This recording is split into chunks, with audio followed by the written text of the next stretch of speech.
तो आप लोग सुन रहे थे, विदुर जी हस्तिनापुर में हैं और वे अब धृतराष्ट्र को उपदेश दे रहे हैं, जो अन्यों के द्वारा भी सुना जा रहा है, और वह 9 श्लोकों में उपदेश दे रहे हैं। और यह श्लोक हम कल सुना था। विदुरस्तदभिप्रेत्य धृतराष्ट्रम् अभाषत, राजन् निर्गम्यतां शीघ्रं पश्येदं भयमागतम्। विदुर ने उसको समझा, क्या समझा कि अब इनकी मृत्यु काल आ गया है। तद अभिप्रेत्य, और धृतराष्ट्रम अभाषत, धृतराष्ट्र को बोला, क्या बोला? राजम निर्गम्यताम शीघ्रम, राजन बहुत जल्दी निकलिए। निकल लो, अगर ऐसे कहा जाए, निकल लो बहुत जल्दी से, ठीक है, अपनी खैर चाहते हो तो निकल लो। ये तो शब्द सुना होगा आपने। क्यों करे? पश्य इदम, इसको देखो। और किसको देखें? तो कह रहे हैं भय को देखो। भय मतलब मृत्यु को देखो। अरे अभी तो मृत्यु दूर है, कहते नहीं आगतम, एकदम पास में आ गए, घर पे आ गई है। अब इसी बात को आगे वह बढ़ा रहे हैं, मतलब उसी बात को और डांट रहे हैं। डबल आवाज आ रही है, ऐसे लग रहा है कुएं में बोल रहे हैं। ओके, तो हम लोग समझ रहे हैं कि विदुर जी डांट रहे हैं, और भक्तों की डांट अच्छी होती है, इससे अज्ञान नष्ट होता है। तो अब इसी बात को आगे कहेंगे कि मानो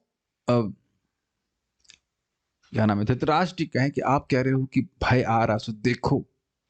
तो देखने का मतलब देख करके भागने से क्या प्रयोजन है?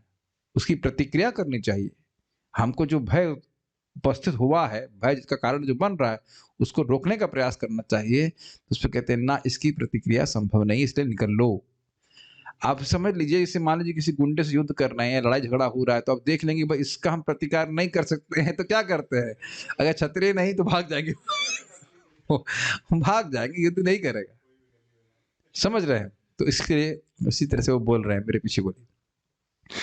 प्रतिक्रिया न यस्येह, प्रतिक्रिया न यस्येह, कुतश्चित् कर्हिचित् प्रभो, कुतश्चित् कर्हिचित् प्रभो, स एष भगवान् कालः, स एष भगवान् कालः, सर्वेषां नः समागतः, सर्वेषां नः समागतः। प्रतिक्रिया न यस्येह कुतश्चित् कर्हिचित् प्रभो, प्रतिक्रिया न यस्येह कुतश्चित् कर्हिचित् प्रभो, स एष भगवान् कालः सर्वेषां न समागतः, स एष भगवान् कालः सर्वेषां नः समागतः।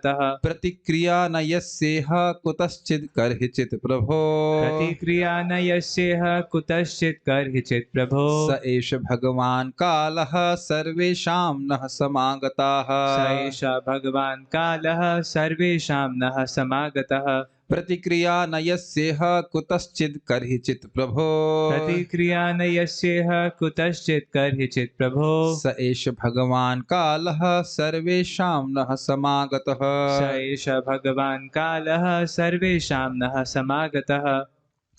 ओके, मैं समझता संस्कृत तो सीधी सीधी आ रही होगी, कुछ कुछ अर्थ, लेकिन चलिए पहले अनुवाद देखते हैं। इस भौतिक संसार में कोई भी व्यक्ति इस भयावह स्थिति का निराकरण नहीं कर सकता। हे स्वामी, शाश्वत काल के रूप में पूर्ण पुरुषोत्तम भगवान हम सबों के पास आ पहुंचे हैं। मतलब अब मृत्यु का काल उपस्थित हो रहा है। अन्वय देखिए, प्रभो, ये किसको संबोधित किया जा रहा है?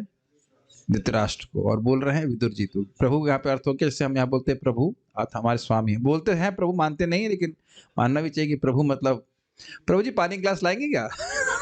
एक अपने में विडंबना है कि प्रभु बोल रहे हैं और पानी के ग्लास मंगवा रहे हैं, जो भी है। प्रभु, ये सब प्रभु जी थोड़ा खिचड़ी देना, वट एवर, बट प्रभु कहने का अर्थ है कि मैं सेवक हूं, आप स्वामी हैं। तो यहाँ कह रहे हैं हे स्वामी, यस्य, यहाँ पे यस शब्द काल के लिए बोल रहे हैं, जिस काल का, यस मतलब जिसका होता है, लेकिन यहाँ पे केवल जिसका अर्थ नहीं लेना पड़ेगा, जिस काल का। और इहा, इहा का मतलब होता है यहाँ, यानी इस भौतिक संसार में। देखिए इन शब्दों का कंटेक्स्ट में अर्थ लेना पड़ेगा। आप कह सकते हैं यहाँ मतलब इस घर में, इहा मतलब यहाँ होता है, लेकिन इहा का यहाँ पे अर्थ है इस भौतिक संसार में। समझ रहे हैं मत? मतलब पृथ्वी की बात नहीं कर रहे हैं, पूरे ब्रह्मांड में। जैसे बोलेंगे इस भौतिक संसार में तो आप केवल पृथ्वी को मत ग्रहण कीजिएगा, मृत्यु केवल पृथ्वी पे ही है, मृत्यु तो अन्य जगह भी है, ठीक है। जिस काल का यह इस भौतिक संसार में कुतश्चित किसी प्रकार से भी, यानी किसी भी प्रक्रिया से, और करचित या किसी के भी द्वारा अर्थात ब्रह्मा आदि के द्वारा भी प्रतिक्रिया न प्रतिकार संभव नहीं है। समझ में आया? जिस काल की इस जगत में किसी के द्वारा और किसी भी तरह से प्रतिक्रिया नहीं है, वह सह मतलब वह। अब वह प्राय आप व्यक्ति के लिए बोलते हैं, तो यहाँ काल को भगवान का प्रतिनिधि के रूप में बोला गया, नहीं तो हम काल को सामान्यतः एक इम्पर्सनल वे में लेते हैं, है कि नहीं? तो कह रहे हैं सह एषः, निश्चित रूप से ये, इसे उंगली करके बोलते हैं ना हम लोग, उंगली दिखा कर बोलते हैं ना कि ये एषः ही भगवान कृष्णा साक्षात पुरुष आद्यो नारायण ऐसे करके, तो ऐसा तो उंगली दिखाकर बोलने वाली बात है, इसलिए कह रहे हैं निश्चित रूप से। सह एषः दिखा रहे हैं कि देखो ये काल आ रहा है। ये क्या क्या वाक्य आपने कभी सामान्य भाषा में इस्तेमाल नहीं होते हुए नहीं सुने हैं? बहुत सुनते हैं, ये काल देख रहे हैं आप, तो बोलते हैं ना ये काल, ये कलयुग देख रहे हैं आप, तो यह उसी तरह से लेना पड़ेगा। एषः मतलब निश्चित रूप से। नह हम नह और सर्वशाम हम सबों के, थोड़ा सा हाईलाइट नहीं ठीक से बात, भगवान कालः समागत, भगवान काल आ गए हैं। भगवान काल आ गए मतलब भगवान काल के रूप में आ गए। तो मानो वो युधिष्ठिर महाराज जी कहें कि ठीक है हमारा काल आ गया है, लेकिन बाकी का क्या? तो कर रहे हैं सर्वशाम, ये काल सभी के लिए है। ऐसा नहीं कि कोई व्यक्ति इसकी प्रतिक्रिया कर सकता है। इसको कई बार उदाहरण से समझाया जाता है कि मानो मेरे को अजगर ने लिया है आधा, और मेरे बेटे को या किसी मेरे रिश्तेदार को 20% लिया है दूसरे अजगर ने, तो क्या मैं खुद जो अजगर की जकड़ में हूं वह दूसरे व्यक्ति को अजगर की जकड़ से बचा सकता है? कुछ सर्वशाम कर समझ में आ रहा है? सभी काल के द्वारा ग्रस्त हैं। इसको और आगे अभी नारद जी क्लियर करने वाले हैं। बहुत दिन से पारायण नहीं किए तो श्लोक भूल रहे होंगे आप लोग। काल कर्म गुणाधीनो देह इह पंच भौतिक। काल कर्म और गुण के प्रभाव में सभी की देह कौन किसकी रक्षा कर सकता है? अब इसका अर्थ ये नहीं कि अगर कोई व्यक्ति दुखी है तो हम दवा न दें, सब दें, लेकिन अब किसी की मृत्यु ही आ गई तो हम क्या कर लेंगे बताइए? और अपनी मृत्यु आ गई तो क्या कर लेंगे? ये सोचने वाली बात है ना। लेकिन यहाँ पे एक थोड़ा सा टेंजेंट लेते हैं। अगर कहें कि भक्त भगवान के काल के परे होते तो मानते हैं आप? यस। आयुर्हरति वै पुंसाम उद्यानस्तंच यन्नसौ तस्सिरते यत्क्षणो नीतम उत्तम श्लोक वार्तया। कितना अद्भुत बात है। सुन रहे हैं कुछ मैं क्या कह रहा हूं? विदुर जी एकदम स्पष्ट कह रहे हैं कि वह काल जिसकी प्रतिक्रिया कोई नहीं कर सकता वह आ गया है, लेकिन काल की प्रतिक्रिया है। क्या प्रतिक्रिया है? कृष्ण कथा, कृष्ण भक्ति, कृष्ण का नाम। यही तो शौनक ऋषि बोल रहे हैं कि सूर्य उदित हो रहा है, अस्त हो रहा है, सबकी आयु को काट रहा है, यानी कोई प्रतिक्रिया नहीं कर सकता है। लेकिन जिसके क्षण भगवान की वार्ता में लग रहे हैं उसको छोड़कर। Quite interesting, is it not? और श्रीला प्रभुपाद जी का शब्द है उपदेशामृत प्रथम श्लोक तात्पर्य। A preacher of Krishna consciousness is always beyond the clutches of death. This is the advantage of controlling the urge to speak. Krishna भावना का प्रचारक हमेशा मृत्यु के चंगुल से दूर रहता है। यह वाणी के वेग को संयमित करने का लाभ है। कुछ वेटेज समझ में आ रहा है वाणी के वेग को?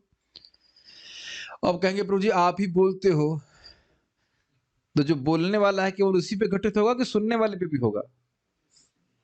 क्यों विपिन प्रभु? मैं कृष्ण के बारे में बोल रहा हूं तो मैं मृत्यु से मुक्त हूं, और आप सुनने वाले हैं तो? हाँ, ऑब्वियसली समझ में आया। तो कोई सुनने वाला है तभी तो बोल रहा हूं, अपने से तो बोलना शुरू नहीं करूंगा। वैसे भक्त लोग अपने से भी बोल लेते हैं, पढ़ रहे होते हैं। ये श्रीला प्रभुपाद जी का उस लेक्चर में, उस श्लोक पे 2317 के लेक्चर को आप ट्रांसक्रिप्शन पढ़ सकते हैं, अगर अंग्रेजी में तो लिखा हुआ है। यदि आप पढ़ रहे हैं, आप जप कर रहे हैं, भगवान की सेवा में लगे हैं, तो आप तुरंत काल से मुक्त हैं, काल के प्रभाव में नहीं है। ठीक है? और एंगल से देख लीजिए, काल जब आता है तो क्या कहते हैं? कालोस्मि लोक क्षय कृत प्रवृत्त हो। काल के रूप में मैं सभी का क्षय कर रहा हूं, और अब भक्ति कर रहे हैं तो काल के द्वारा क्षय होता है उसका। अब तो क्लियर हो गया ना कि भगवान के भक्त काल के कैसे परे चले जाते हैं। यद्यपि काल के अंतर्गत दिखते हैं, यद्यपि मृत्यु होते हुए दिखते हैं, है कि नहीं? तो सभी से अनुरोध है कि होमवर्क के रूप में 2317 भागवत जरूर पढ़ लें, बहुत सुंदर श्लोक है वो। तो उससे महत्व समझ में आता है कि हम अपने जीवन में शक्ति कहाँ अर्जित करें, अर्जित नहीं, निवेशित करें, कहाँ निवेशित करें। Very very important. सब कुछ कि जो कुछ भी हम भौतिक रूप से इकट्ठा कर रहे हैं, सब काल छीन लेगा आंखों के सामने, और कोई प्रतिक्रिया नहीं कर सकता। ये तो समझ में आ रहा है ना? तो इसलिए भाग लो यहां से, वो उनको बोल रहे हैं भागो यहां से, इस भौतिक आसक्ति में मत पड़े रहो, भगवान की भक्ति में अपने मन को लगा के पार हो जाओ। संस्कृत देखिए,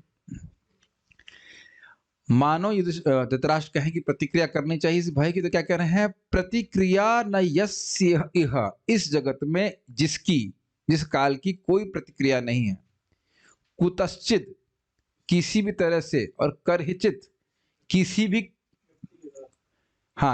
व्यक्ति के द्वारा, ब्रह्मादि के द्वारा भी, प्रभो अर्थात हे धृतराष्ट्र जी, हे स्वामी, स एष भगवान काल, वही भगवान उसी काल के रूप, ये काल जो है ये भगवान का ही स्वरूप है, उस रूप में सर्वेशाम नः समागता, नः मतलब हम सभी के सामने उपस्थित हो गया है, मतलब हम सभी लोग इसका प्रतिकार करने में समर्थ नहीं है।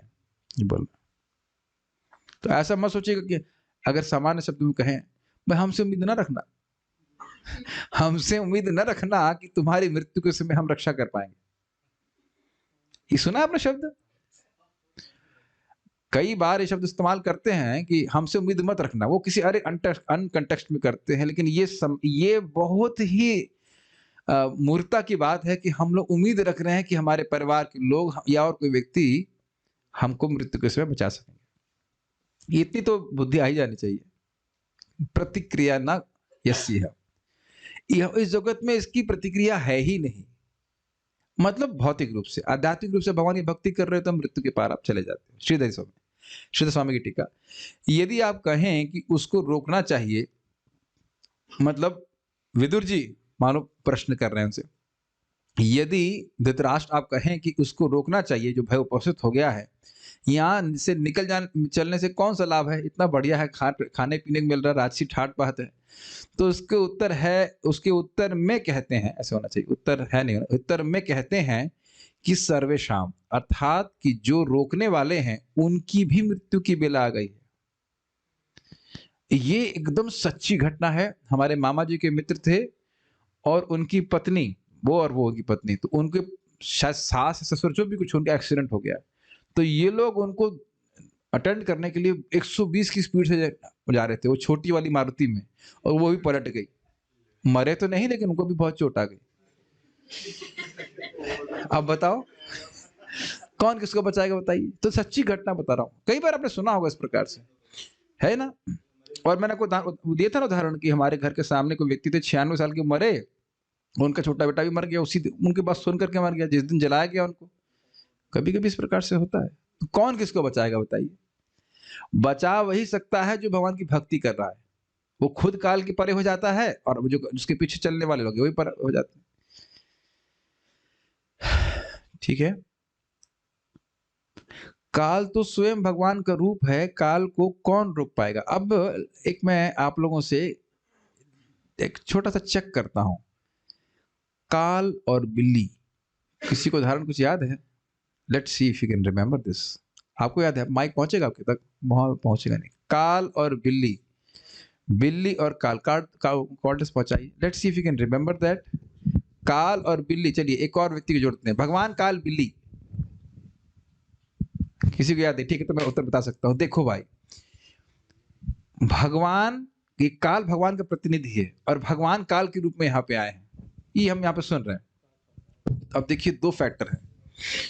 जो जीव भगवान की भक्ति नहीं करता, काल भगवान काल भगवान के रूप में, होल्ड ऑन, काल भगवान के रूप में आता है।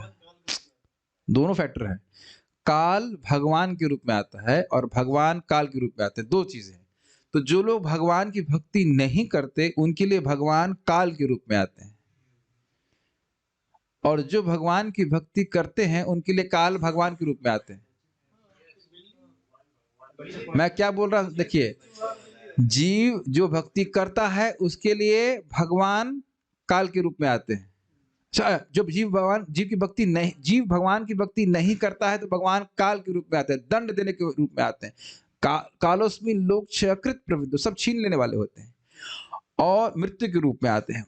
और जो जीव भगवान की भक्ति करता है उसके लिए मृत्यु या काल भगवान के रूप में आते हैं, अपने स्वामी के रूप में आते हैं। और स्वयं भगवान गीता में बोलते हैं कि मैं उनको मृत्यु संसार सागर से उठाने वाला हो जाता हूं। भवामि न चिरात पार्था मैया वेशित चेतसाम, तेषाम तेषाम अहम समुद्रतः मृत्यु संसार सागरात भवामि न चिरात पार्था मैया वेशित चेतसाम। जिन्होंने अपनी चेतना को बारंबार मुझ में ही लगाया है तो उनके लिए बहुत समय नहीं लगेगा, मैं स्वयं ही उनको जन्म मृत्यु के संसार से उठा लूंगा। अंतर समझ में आ रहा है? और वही 11वें अध्याय में गीता में बोलते हैं कालोस्मि लोक क्षयकृत प्रवृद्धो, समान लोग के लिए मैं सबका क्षय कर रहा हूं, सब कुछ छीनने वाला हूं, वही भगवान है। अब उसको उदाहरण क्या दिया जा रहा है कि जैसे बिल्ली है, बिल्ली चूहे को भी अपने मुंह से पकड़ती है और अपने बिलार नहीं, बिलौटा बोल लीजिए, जो भी है, अपने बच्चे, बिल्ली के बच्चे को भी अपने मुंह से पकड़ती है, लेकिन दोनों के पकड़ने में बहुत अंतर हो जाता है। समझ में आ रहा है? व्यक्ति वही, दांत, हाँ दांत वही है, व्यक्ति वही है। कहने का अर्थ यह है कि समझ में आ रहा है? फिर से मैं रिपीट कर रहा हूं, शायद बात मिस हो गई होगी। जो व्यक्ति भगवान की भक्ति करता है उसके लिए काल भगवान के रूप में आते हैं। अरे मेरे स्वामी आए, चले, लेट्स गो, यस। और जो व्यक्ति भगवान की भक्ति नहीं करता है उसके लिए भगवान काल के रूप में आते हैं, सब कुछ छीनने वाले। ठीक है? ओके, क्या कह रहे हैं? जो रोकने वाले उनकी भी मृत्यु। कहने का आशय ये है, कि सबको मरना पड़ेगा, भक्त को भी मरना पड़ेगा। मरने से तो कोई नहीं बचा सकता ना, मरने से कोई नहीं बचा सकता, मतलब कोई भी भौतिक कार्य के द्वारा मृत्यु को नहीं रोका जा सकता है, ये कहने का अर्थ है। धृतराष्ट्र ये नहीं सोच रहे हैं कि मुझे भक्ति प्राप्त होगी। यहाँ पे धृतराष्ट्र राजसी ठाट बाट लेकर के बैठे हुए वहां पे। अगर वह इस तरह से सोच रहे हैं कि भाई युधिष्ठिर महाराज, अन्न मेरे जो मतलब बच्चे हैं वो हमको मृत्यु से बचा लेंगे, तो नहीं, सर्वेशाम, वो कोई नहीं बचा पाएगा। ये सेंस नहीं है कि युधिष्ठिर महाराज मरने वाले हैं अभी, ये सेंस नहीं कि युधिष्ठिर महाराज मरने वाले हैं, ये नहीं बोला जा रहा है। युधिष्ठिर महाराज तो आगे अपना प्राण करेंगे, लेकिन ये सोचना कि भाई तुम ये सब लोग बचा लेंगे हमको, ये संभव नहीं है। कुछ सुनाई दे रहा है? विदुर जी से पूछ रहे हो क्या? ठीक है। तात्पर्य, ऐसी कोई बेहतर शक्ति नहीं है। हाँ, एक बार इसमें और महाराज जी बड़ा अच्छा बताया करते हैं, श्लोक में भूल गया, दशम स्कंद का कोट करते हैं परम पूज्य वृंदावन चंद महाराज। कह रहे हैं, देखिए मान लीजिए कोई सर्प किसी के पीछे भागता है, तो जहां जहां व्यक्ति भागता है उसके पीछे पीछे सर्प भागता है, ये प्रसिद्ध बात है। तो उसी प्रकार से काल सर्प यानी जो मृत्यु है, एक व्यक्ति ब्रह्मलोक तो चला जाए तो भी उसके पीछे मृत्यु भाग रही है। कि ब्रह्मा जी का वक्तव्य है ना कि मृत्यु से तो मैं भी भयभीत हूं, लेकिन अगर मशाल समझते हैं, अग्नि प्रस्तुत कर दी जाए तो तुरंत ही वह सर्प भाग जाता है। उसी प्रकार से जैसे कि भगवान की भक्ति करता है, उनका नाम उच्चारण करता है, हरे कृष्णा कृष्णा कृष्णा हरे हरे, हरे राम राम राम हरे हरे, भगवान के चरणों का आश्रय लेता है तो मृत्यु से दूर चली जाती है। अब आप कहेंगे तो क्या हम अब ट्रक से भी ना डरे? तो भक्त लोग फियरलेस हैं, मूर्ख नहीं है। They are not foolish, they are fearless but not foolish. समझ रहे हैं बात? ये तरीका नहीं कि आप ट्रेन के सामने पहुंच जाए तो क्या दिख रहा है, भगवान ध्यान रखेंगे, ये ऐसा नहीं भक्त मूर्ता कर रहे हैं। वी टेक केयर, लेकिन ऐसा नहीं कि व्यक्ति भक्त मृत्यु से डरता है। और तीसरे स्कंद में एकदम एंड में, कौन सा चैप्टर भूल रहा हूँ, कपिल देव जी की शिक्षा में वो बोलते हैं कि मृत्यु से डरने की जरूरत नहीं है। और यही भगवान गीता में बोलते हैं, देहिनो अस्मिन् थाति कौमारम यौवनम जरा तथा देहांतर प्राप्ति धीरस तत्र न मोहयति। तो मृत्यु के समय भी जो धीर व्यक्ति है वह मोहित नहीं होता है। तो इसका अर्थ ये नहीं कि शरीर को नष्ट कर दे, ये नहीं बोला जा रहा। चलिए तात्पर्य देखते हैं। ऐसी कोई बेहतर शक्ति नहीं है जो मृत्यु के क्रूर पंजे को रोक सके। स्पष्ट है, किसी को चाहे कितना भी शारीरिक कष्ट क्यों ना होता हो, तब भी कोई मरना नहीं चाहता है। ये एक बहुत अद्भुत बात है। महाराज तो कई बता चुके हैं, एक बुढ़िया बहुत बुढ़ी हो गई, मरना चाहती थी, मतलब बोलती थी कि मैं मरना चाहती हूँ, मरना चाहती हूँ। तो महाराज बोले ऐसा करो, 2 तार करंट के पकड़ लो, मर जाओ। अरे ऐसे तो ना मरेंगे। अंत तक लोगों का शरीर बिल्कुल सड़ रहा होता है, फिर भी वे शरीर छोड़ना नहीं चाहते। बहुत आसक्ति होती है। इसको अभी आगे और क्लियर किया जाएगा श्लोकों में। आज की तथाकथित ज्ञान की वैज्ञानिक प्रगति के समय में भी न तो बुढ़ापे का कोई उपचार है, न मृत्यु का।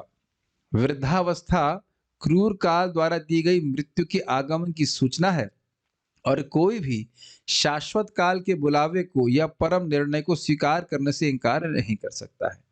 तो ये तो बड़ा स्पष्ट समझ में आ रहा है। और एक बात बताई जाती है भक्तों के द्वारा, प्राय राधेश्याम प्रभु बताते हैं इस बात को, कि कहीं लॉस एंजलिस में कहाँ पे बहुत बड़ी इंडस्ट्री है केवल ये झुर्रियों का इलाज करने के लिए, और वस्तुतः झुर्री आज तक कोई रोक नहीं पाया है, उसको एडजस्ट कर देते हैं, यहां से उठा करके यहां करते रहे। इसीलिए उसके बाद वो लोग यहाँ पे स्कार्फ पहन लेते हैं, ये इस झुर्री को छुपा लें। आपको पता नहीं था ये बात? दिव्य ज्ञान दिया जा रहा है, समझ आ रहा है। झुर्री रोकने की क्षमता किसी के पास नहीं है, और इस पे कितनी करोड़ों रुपए की असर चल रही है।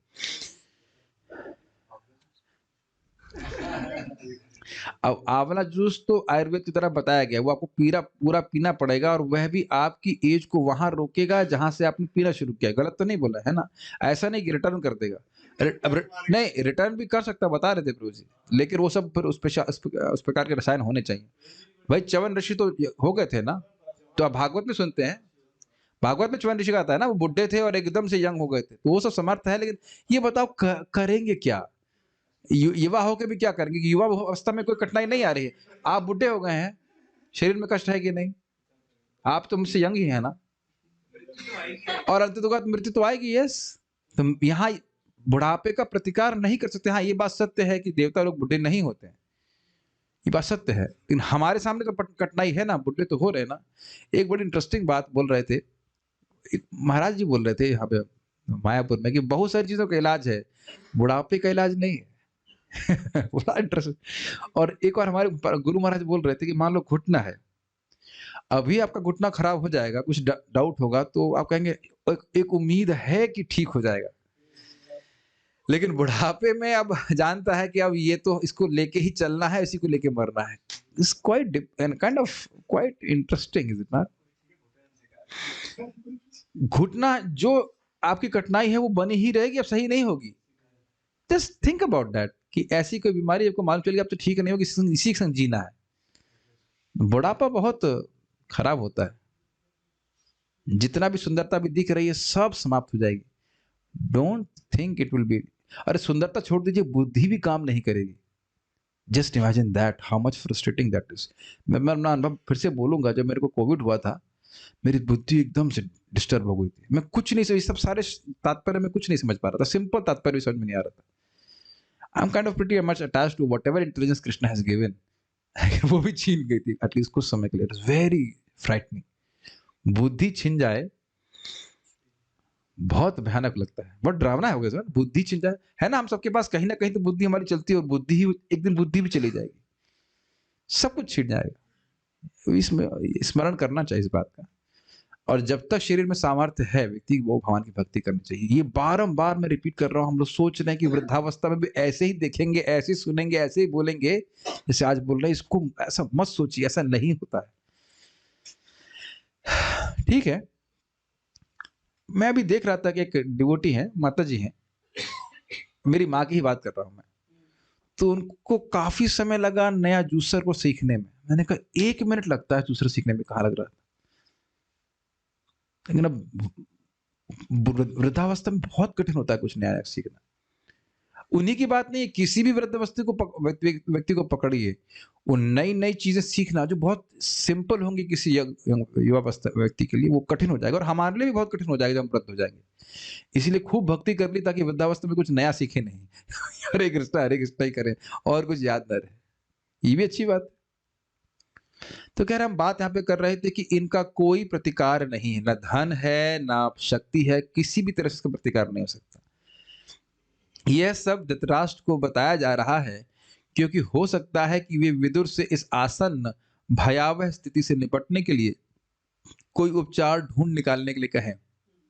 भाई कुछ आप तो बुद्धिमान हैं, आप बताइए कुछ व्यवस्था करें, जैसा कि वे इसके पूर्व कई बार कह चुके थे। इतना सुंदर तात्पर्य प्रभुपाद जी का है, समझ में आया?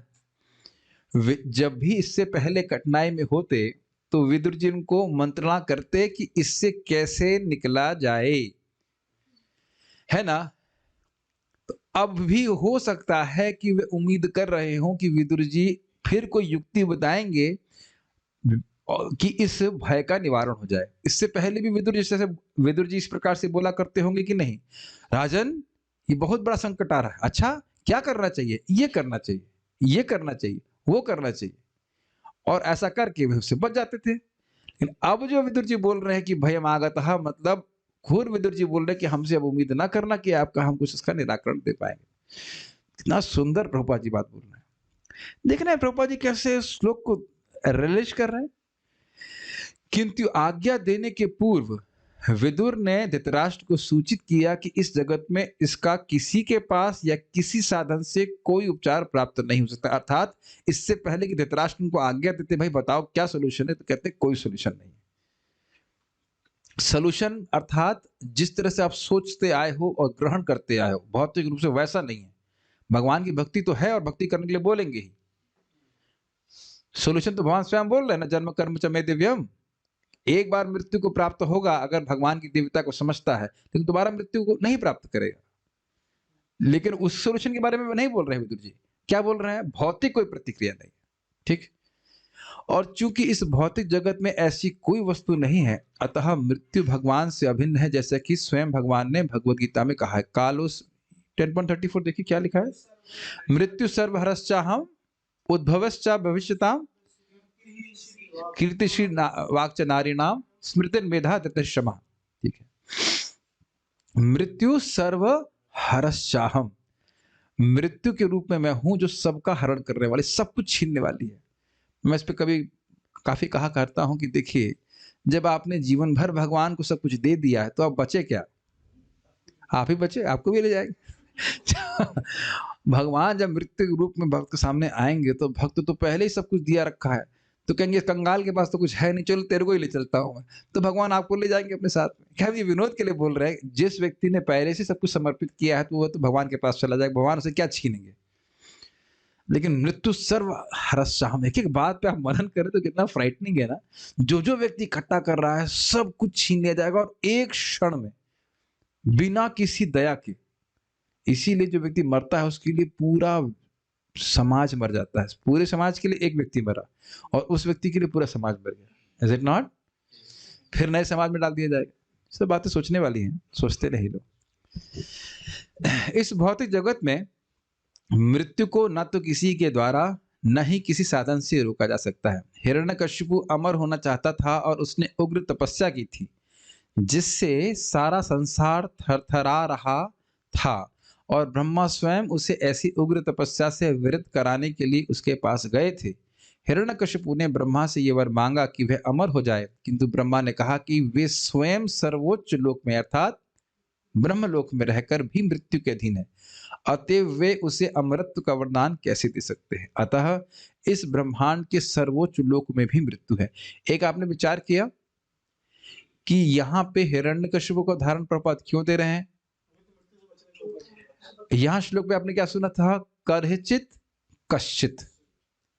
करहिचित का मतलब क्या था? किसी भी प्रकार से, और उसने सारे प्रकार सोच लिए थे, अंदर बाहर ऊपर नीचे किसी तो किसी प्रकार से मृत्यु होने की संभावना को उसने निरस्त कर दिया था, फिर भी मृत्यु आ गई। इसलिए प्रभुपाद जी हिरण्यकशिपु को धारण दे रहे थे। क्लियर समझ में आ रहा है कि नहीं? और कश्चित वह हिरण्यकशिपु जैसे महान तपस्वी के द्वारा भी संभव नहीं हुआ, और उसके उपास्य ब्रह्मा जी उसके द्वारा भी नहीं हुआ। और इसी संबंध में एक श्लोक याद आ रहा है, भागवत में नारद जी का उपास्य क्या है कि कौन ऐसा व्यक्ति है जो इंद्रियवान, कोनु राजन इंद्रियवान मुकुंद चरणाम्भुजम न भजेत सर्वतो मृत्यु उपास्य अमरोत्तमय। कोनु राजन इंद्रियवान, हे राजन ऐसा व्यक्ति कौन होगा जो इंद्रियवान है। इंद्रियवान अर्थात इंद्रिय तो सबके पास है, लेकिन मानव रूपी इंद्रिय सबके पास नहीं है। तो मानव रूपी इंद्रिय जिसके पास हो, ऐसा कौन व्यक्ति होगा जो कोनु राजन इंद्रियवान मुकुंद चरणाम्बुजन, भगवान मुकुंद जो जन्म मृत्यु के चक्र से मुक्ति देने वाले हैं, उनके चरण कमल की आराधना नहीं करेगा। ऐसा क्यों कह रहे हैं? कह रहे हैं न भजेत सर्वतो मृत्यु, जो उनका भजन नहीं कर रहा है तो समझना चाहिए कि हर जगह वह मृत्यु के एक चंगुल में है। और उपास्य अमरोत्तम है, जो अमरों में उत्तम है। शिव जी ब्रह्मा जी प्राय अमर ही मानिए, तो वह भी भगवान कृष्ण का, भगवान मुकुंद का भजन कर रहे हैं। और जो व्यक्ति नितांत मृत्यु के चंगुल में, बताइए वह क्यों नहीं करेगा? तो आप समझ रहे हैं कंट्रास्ट में कि ब्रह्मा पर्यंत कोई भी देवता किसी को मृत्यु के चंगुल से मुक्त नहीं कर सकता। और यह हो गया कुतश्चित का अर्थ। और करहिचित मतलब किसी भी तपस्या से व्यक्ति मृत्यु के चंगुल से मुक्त नहीं हो सकता। जरा वापस कॉन्ट्रास्ट में लीजिए। ध्रुव महाराज की तपस्या अधिक थी कि हिरण्यकशिपु की? हिरण्यकशिपु की। और कौन व्यक्ति काल के पार गया? ध्रुव महाराज। अब क्लियर समझ में आया? आप लोग जो जानते हैं भागवत जानते हैं कि काल जब वह वैकुंठ के विमान पे चढ़ रहे थे तो काल सामने आ गया था, उसके सर पे पांव रख करके वह चढ़ गए थे उसके ऊपर। तो काल को भक्तों ने जीता है। अजामिल जीत लिया, अजामिल ने जीता भगवान का नाम उच्चारण करके। वैकुंठ का शरीर प्राप्त हुआ ना, वैकुंठ के चला गया कि नहीं? हाँ, मार्कंडेय ऋषि भगवान की भक्ति करके काल को पार कर गए। काल का कोई प्रभाव उनके ऊपर नहीं होता। तो भगवान की भक्ति करने से काल के व्यक्ति पार चला जाता है, अन्य किसी का आश्रय लेने से नहीं होगा। ठीक है, ओके। फिर अन्य लोगों के विषय में तो कहना ही क्या, जो गुणता में ब्रह्मा के आवास के ग्रह ब्रह्मलोक से कहीं निम्न कोटि के हैं। ये समझ में आ ही गया होगा, ब्रह्मलोक में जब इसका प्रभाव है तो फिर नीचे के लोगों में तो कहना ही क्या। जहां कहीं भी सनातन काल का प्रभाव है, वहीं वहीं जन्म, रोग, बुढ़ापा तथा मृत्यु, इन कष्टों की श्रृंखला का अस्तित्व है। और ये सारे अपराजय हैं। लेकिन फिर भी हमको ध्यान, प्रभुपाद जनरली बोल रहे हैं, ध्यान देना होगा कि देवताओं को बीमारी होती नहीं है, ये मेरी अंडरस्टैंडिंग है, इसको आप ठीक भी कर सकते हैं। लेकिन फिर वो सोमरस भी पीते हैं ताकि वो जीवा बने रहे। तो कुछ ऐसा लगता है कि कुछ प्रॉब्लम हो सकती है, लेकिन क्या ऐसा होता है क्या? मैं सोच रहा था कि अगर वह उनको रोग नहीं होता तो अश्विनी कुमार क्यों है? आप उस दिन कुछ कोट कर रहे थे ना कि इंद्र को क्या हो गया था? इंद्र को टीबी हो चुकी है। इंद्र नहीं बनना है।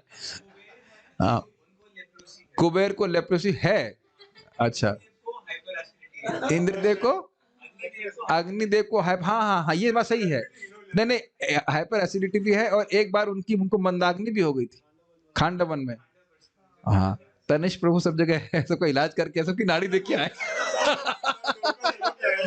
देख रहे ये इसे कहते हैं शास्त्र चक्षु। ऐसा बोल रहा है जैसे कि एकदम नाड़ी देख करके आए। सही बोल रहे हैं आप, सही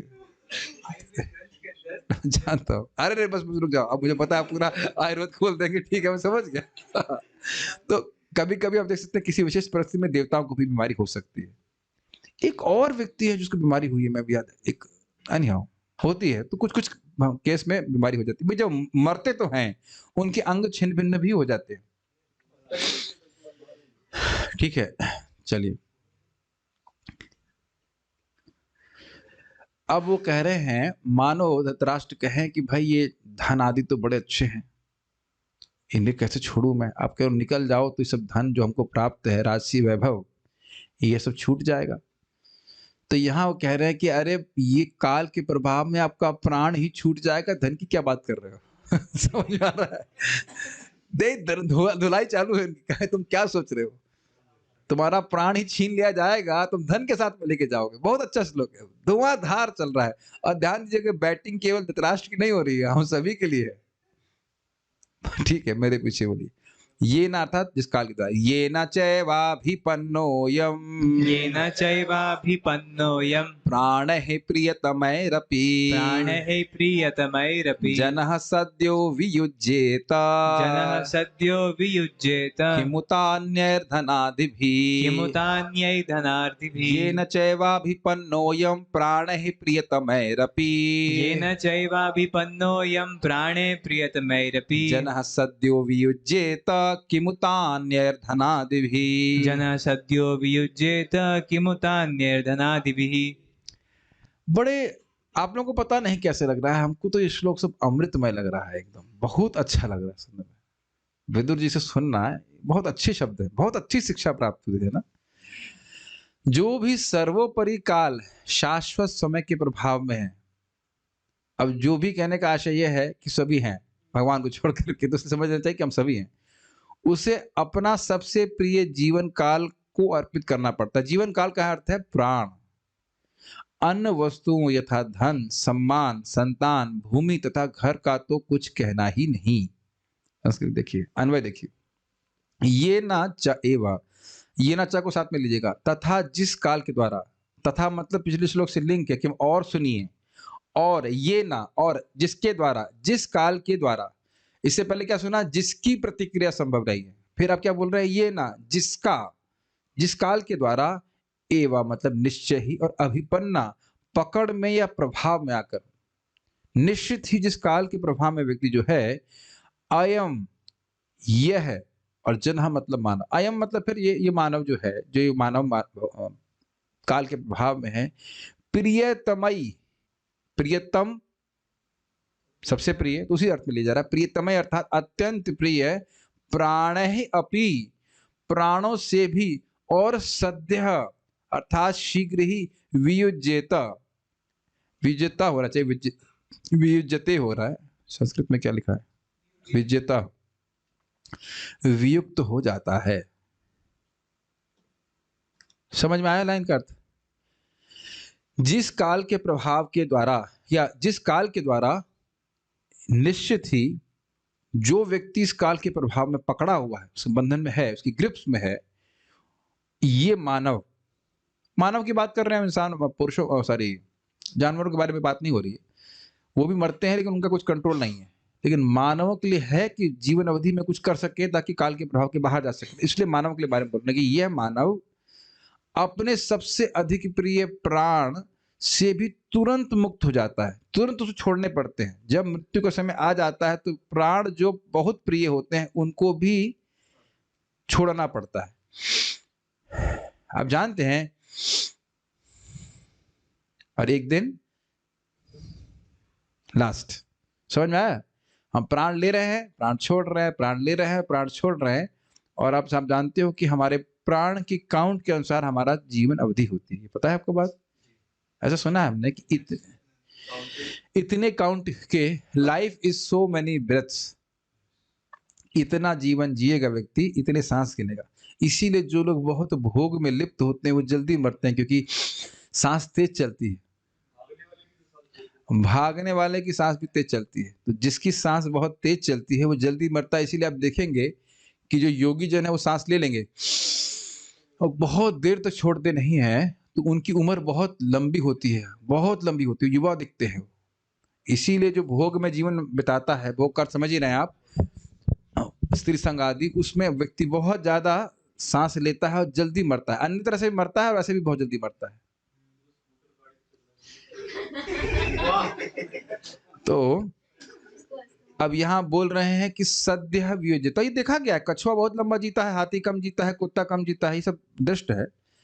तो ये कह रहे हैं कि वह प्राण जो अत्यंत प्रिय है, प्राण प्रिय है कि नहीं बताओ? और हम यहाँ वाक्य सुनते हैं, प्राणों से भी प्यारे। इसका अर्थ क्या होता है? प्राण, ये दृष्ट है कि प्राण बहुत प्रिय है। कोई गला दबा देगा तो कृष्ण याद नहीं आएगा ना अभी। प्राण तो प्रिय है ना। तो प्राणों से भी प्रिय का अर्थ समझ में आ रहा है? सॉरी, प्राण प्रिय है, ये समझ में आ रहा है कि नहीं? तो कहने जो अत्यंत प्रिय प्राण है वह भी छोड़ दिया जाता है, या छुड़वा दिया जाता है, अलग कर दिया जाता है उस व्यक्ति से। अन्य धनादि भी, तो फिर अन्य वस्तुएं यथा धन आदि का मतलब होगा धन एक्सेट्रा, अर्थात धन, सम्मान, संतान, भूमि तथा घर आदि की मुता के विषय में क्या कहा जाए। क्या मुत्य न्याय समझ में आ रहा है?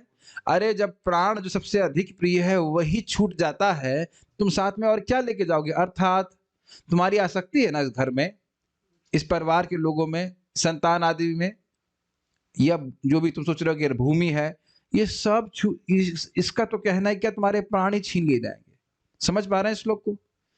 तो वैराग्य उत्पन्न करने के लिए भी सब बातें बोली जा रही है कि तुम क्या कर रहे हो, तो समझ नहीं आ रहा तुमको, तुम्हारा प्राण ही छीन ले जाएगा तो बाकी क्या रहेगा साथ में लेके जाओगे, क्यों इसमें आसक्त हो रहे हो, ये कहने का आशय।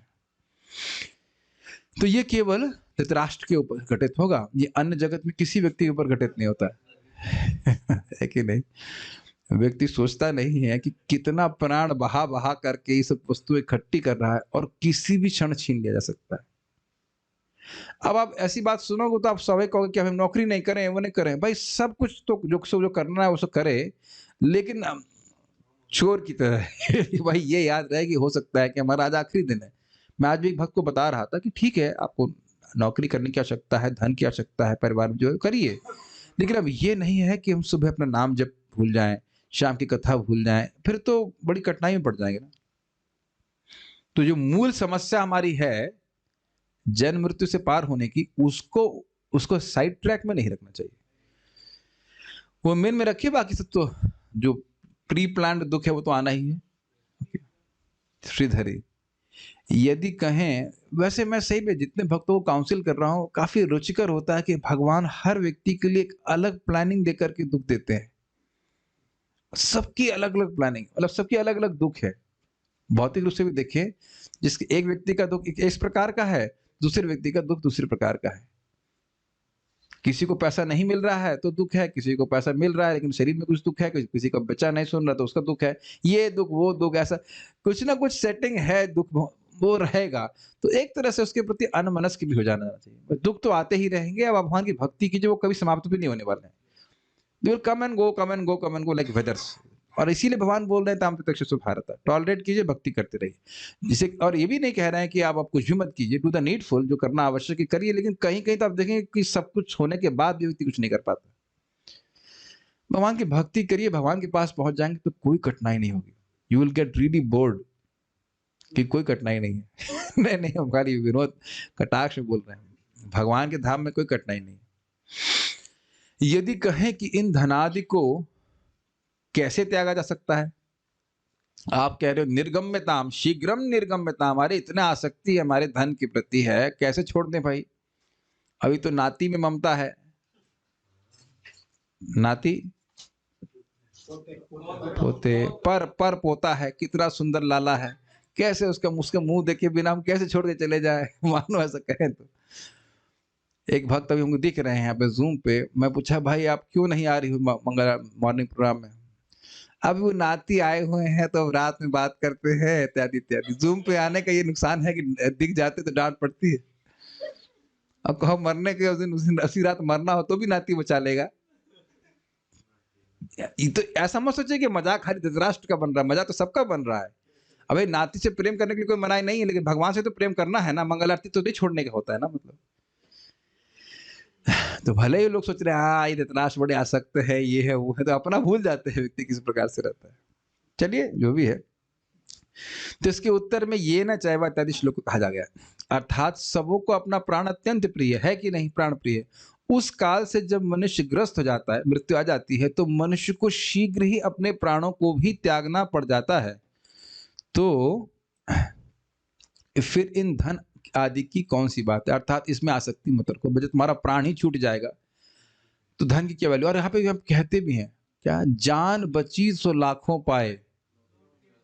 ये समझ में आया आपने? आगे बार जरूरत नहीं है। कहीं आप देखते हैं कि भाई चलो धन गया कोई बात नहीं, लेकिन हमारा प्राण तो बच गया, है ना। तो ये सबसे इंपॉर्टेंट बात है, व्यक्ति को अपने प्राण प्रिय होता है, तो हमारा सबसे प्रिय प्राण ही चला जाएगा, तो धन में क्या आसक्त हो रहे हो। तात्पर्य, एक महान भारतीय वैज्ञानिक जो आयोजन करने के कार्य में व्यस्त रहता था, जब योजना आयोग की एक अत्यंत महत्वपूर्ण बैठक में भाग लेने जा रहा था, तो सहसा उसे अजय काल का बुलावा आ गया। उसकी योजना काल की योजना को नहीं समझ पाया और उसे अपना जीवन, पत्नी, बच्चे, घर, भूमि, धन इत्यादि सब कुछ त्यागना पड़ा ऐसे इंस्टेंटली। भारत में राजनीतिक उथल पुथल तथा पाकिस्तान एवं हिंदुस्तान में उसके विभाजन के समय अनेक धनी तथा प्रभावशाली भारतीयों को काल के वश में आकर अपना जीवन, संपत्ति तथा सम्मान सभी कुछ समर्पित कर देना पड़ा। ये बहुत अच्छी बात बोली, समझ में आ गया आप लोगों को? विभाजन हुआ, सोचो एक दिन पहले, ये मैंने सुना है कान से कि एक दिन पहले व्यक्ति बहुत धनाढ्य था और अगले दिन ही रेफ्यूजी। ये रेफ्यूजी समझते हैं? सब कुछ छोड़ करके, सोचिए कितना ज्यादा कठिन परिस्थिति होगी। पत्नी, बच्चे लेकर के अब एकदम से व्यक्ति पाकिस्तान से भारत आ रहा है, भारत से पाकिस्तान जा रहा है और जहां उसको रिजेक्ट भी किया जा सकता है। मुझे पता नहीं रेफ्यूजी के संग क्या बोला गया, लेकिन अगर आपको कोई रेफ्यूजी कहे कितना बुरा लगेगा आपको। एक तरह से कहा जाए कि एक तरह से भिखारी सा कहना है कि भिखारी हो। और एक दिन पहले हम अत्यंत धनाढ्य थे।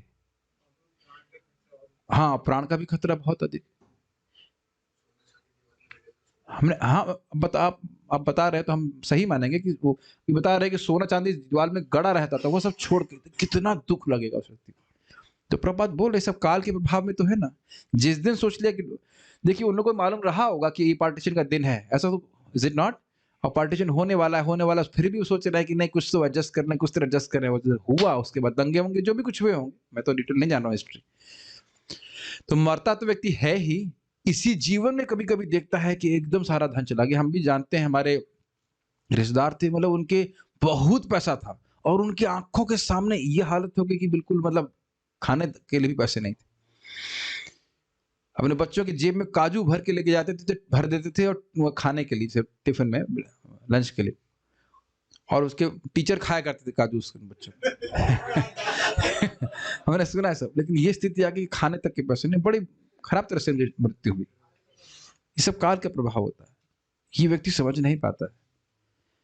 सारे विश्व में, सारे ब्रह्मांड में इस तरह के सैकड़ों हजारों उदाहरण भरे पड़े हैं जो सारे काल के प्रभाव के कारण। हिरण्यकशिपु को देख लीजिए ना, कितना शक्तिशाली और एकदम धराशाही। इंद्र को देख लीजिए, आप 18वां अध्याय गीता का पढ़ ही रहे थे, बड़े आराम से आनंद ले रहे, एकदम से कोई नया व्यक्ति आया, इंद्र बन गया, वो निरस्त कर दिया गया।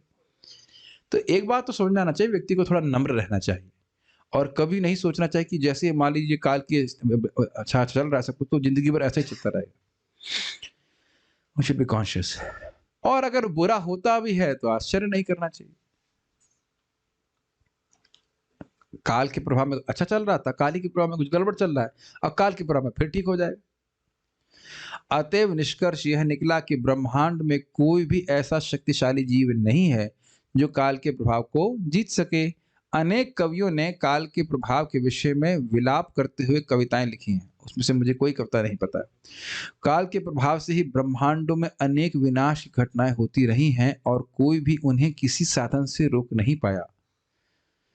एक आश्चर्य बात नहीं लगती कि पूरा ब्रह्मांड ही काल के प्रभाव से नष्ट हो जाता है, अब क्या करोगे? आप समझ पा रहे हैं? जब पूरा ब्रह्मांड ही काल के प्रभाव से नष्ट हो जा रहा है तो काल की शक्ति कितनी है देखे। आप एक ग्रह को नष्ट करके दिखाइए, क्षमता नहीं किसी की कि ग्रह को ही नष्ट कर दें, इतनी क्षमता भी यहाँ के साइंटिस्ट में किसी में नहीं है। और सारे ग्रहों को, एक ब्रह्मांड के सारे ग्रह दादी को बस हम से नष्ट कर देता है काल। और उस काल के बारे में क्या बोल रहे हैं यमराज जी? न वयम न वयः। जो भगवान के भक्त हैं वह उस काल के प्रभाव के पार हो जाते हैं। अब समझ में आ रहा है कि हरे कृष्ण मंत्र जप करना, भागवत पढ़ना कितना महत्वपूर्ण है, भक्ति करना कितना महत्व है, डायरेक्ट भक्ति इज समथिंग वेरी स्ट्राइकिंग। मैं फिर से रिपीट कर रहा हूं जो मैंने अभी कहा, ब्रह्मांड के ब्रह्मांड नष्ट हो रहे हैं और काल को कोई नहीं रोक पा रहा है, कोई पैरवी नहीं कर पा रहा। पैरवी समझते, अभी तो समय नहीं है, क्यों कर रहे हो, कुछ नहीं बोल सकते, हेल्पलेसली। लेकिन भगवान की जो भक्ति कर रहा है वह हमेशा हमेशा के लिए काल से मुक्त हो जाता है। नारद जी उदाहरण है कि नहीं, अजामिल उदाहरण है कि नहीं, लोग तो आप जान रहे हैं शास्त्र से। तब समझ में आ जाएगा कि भक्ति करना कितना महत्वपूर्ण।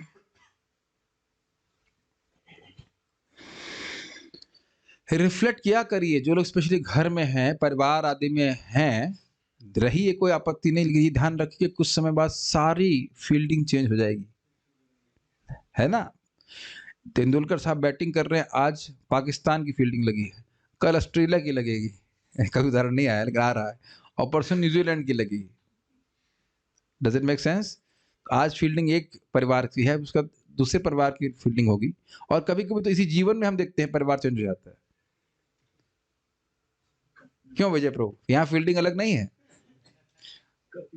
कुछ समय पहले आप घर में थे, वहां फील्डिंग लगी हुई थी, और वहां सोने के लिए बोला जा रहा था, यहाँ उठने के लिए बोला जा रहा है। फील्डिंग का थोड़ा सा चेंज हो गया, लेकिन है ना, परिवार चेंज हो रहा है कि नहीं? उम्मीद है कि ये परिवार चेंज नहीं होगा। ठीक है कि नहीं?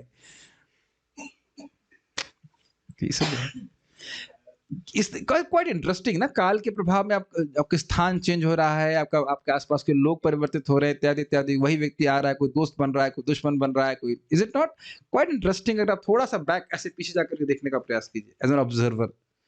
चलिए, हमने खाली काल की शक्ति पर विचार कर रहे थे। यहाँ तक कि हमारे हर रोज के जीवन में ऐसी अनेक बातें घटती रहती हैं जिनमें हमारा वश नहीं चलता और हमें उन्हें सहना पड़ता है। बड़ा इंटरेस्टिंग है। आज ही एक वक्त बोल रहे थे कि हम बहुत परफेक्शनिस्ट हैं और हमसे अगर ठीक से नहीं होता तो हम कोसते हैं अपने आप को, और ये होता है। हमने कहा ये बता दीजिए कि जिंदगी में एक व्यक्ति दिखा दीजिए जिसके जीवन में सब कुछ उसके अनुसार चल रहा है। आप इतना कंट्रोल करना चाहते हो, लेकिन ये बता दो कि जीवन में ऐसा कौन व्यक्ति है पूरे ब्रह्मांड में जिसके अनुसार सब कुछ चल रहा हो? कोई नहीं है। कौन है? ब्रह्मांड क्या है?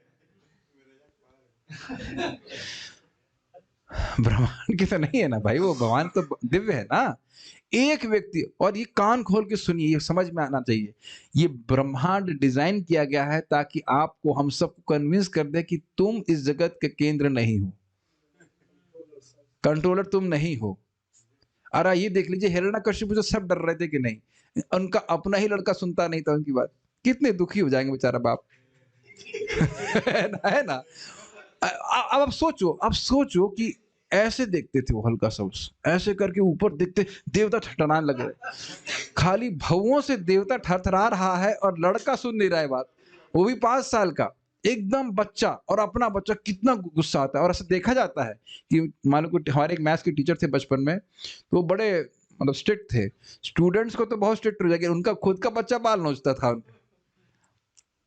तो मैं दृष्ट है हमारे पास में, बहुत स्ट्रिक्ट हो जाएगा। ये होता है कि नहीं? तो इसी प्रकार से आप देखेंगे, एक भी व्यक्ति बोल दीजिए भाई कि उसका सब कुछ हमारी इच्छा के अनुसार चल रहा है, ऐसा है ही नहीं, हो ही नहीं सकता। तो ये भावना हमको समझनी होगी, ये भावना, ये अंडरस्टैंडिंग रखनी पड़ेगी। ये जगत हमारे अनुसार चलने के लिए नहीं बनाया गया, ये हमने नहीं बनाया है, ना हमारे लिए बनाया गया है। तो हम सबको समझ में आना पड़ेगा कि हम नियंत्रक नहीं है।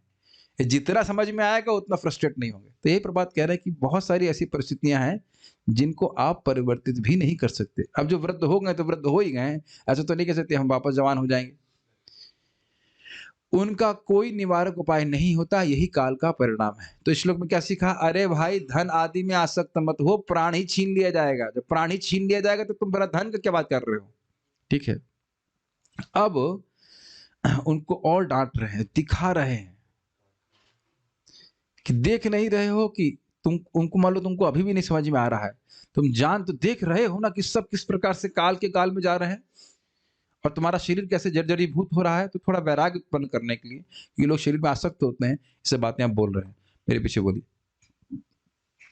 पितृभ्रातृ सुहृत् पुत्रा, पितृभ्रातृ सुहृत् पुत्रा, हतास्ते विगतं वयम्, हतास्ते विगतं वयम्, आत्मा च जरया ग्रस्तः, आत्मा च जरया ग्रस्तः, परगेहम् उपाससे, परगेहम् उपाससे। पितृभ्रातृ सुहृत् पुत्रा, पितृभ्रातृ सुहृत् पुत्रा, हतास्ते विगतं वयम्, हतास्ते विगतं वयम्, आत्मा च जरया ग्रस्तः, आत्मा च जरया ग्रस्तः, परगेहम् उपाससे, परगेहम् उपाससे।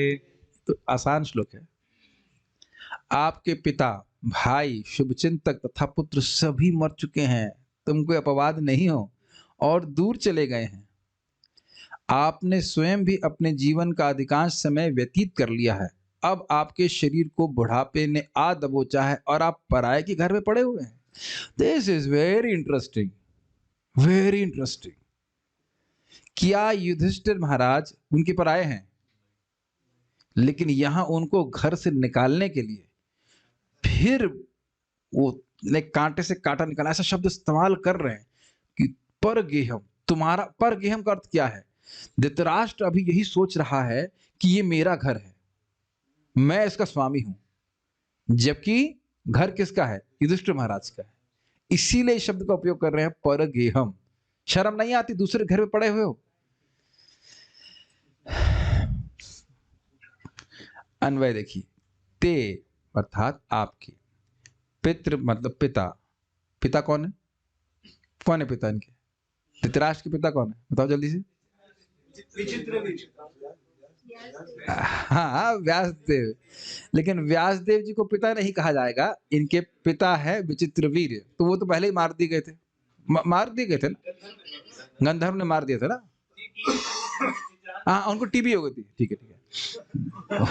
उनकी भी नब्ज इन्होंने पकड़ी थी। ऐसा बता रहे, टीबी हो गया, तो वो तो मेरे पेशेंट रहे। ठीक ठीक ठीक, कोई बात नहीं। अरे ये भी प्रभु जी किसी अन्य रूप में थे, आप और हम स्मरण नहीं कर रहे, उनको स्मरण। ठीक है, ठीक है। तो खैर, जस्ट जोकिंग। तो लोग सब जगे रहे। तो खैर, पितृ यानी विचित्रवीर तो आप देख ही चुके हो ना कि कितने समय पहले मर गए। भ्रातृ, कौन मर गए भ्रातृ में? पांडु मर गए थे। विदुर जी तो अभी हम भाई हैं। भीष्म उनके भाई तो नहीं, लेकिन पितृ में आ जाएंगे, ऑलमोस्ट पिता के लेवल पे थे, वह मारे गए। सुहृद और जितने भी तो चेले चपाड़ थे उनके साथ में मित्र थे, वो सब मारे गए थे। जो इधर अरे मतलब समान भाषा का उपयोग कर लिया, अर्थात जो लोग युद्ध में आए थे वो इनके शुभचिंतक थे ना, सब मार दिए गए थे। और पुत्र तो आप देख रहे 100 के 100 पुत्र मार दिए गए। हतः अर्थात मारे जा चुके हैं। दिखाई नहीं पड़ रहा तुमको? वयः आपने स्वयं भी अपने जीवन का अधिकांश समय विगतम व्यतीत कर लिया। यहाँ वयः आ गया, वयम होना चाहिए ना। वयः अर्थ एज होती है। एक मिनट रखिए, इसमें वयम है ना।